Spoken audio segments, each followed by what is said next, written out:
des choses à penser à l'approche de mon renouvellement?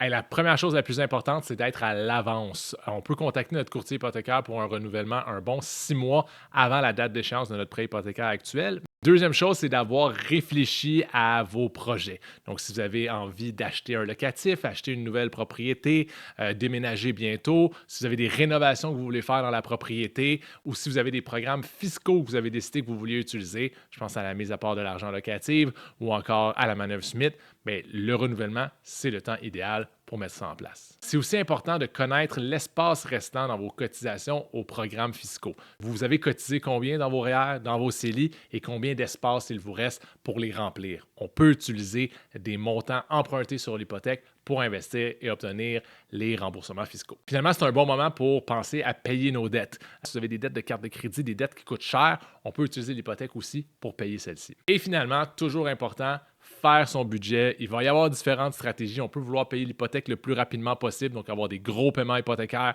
On peut décider qu'on veut ralentir le paiement hypothécaire pour avoir des plus petits versements tous les mois.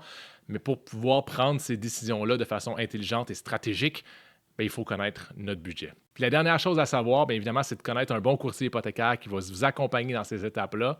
Mon numéro de téléphone à moi, il est ici.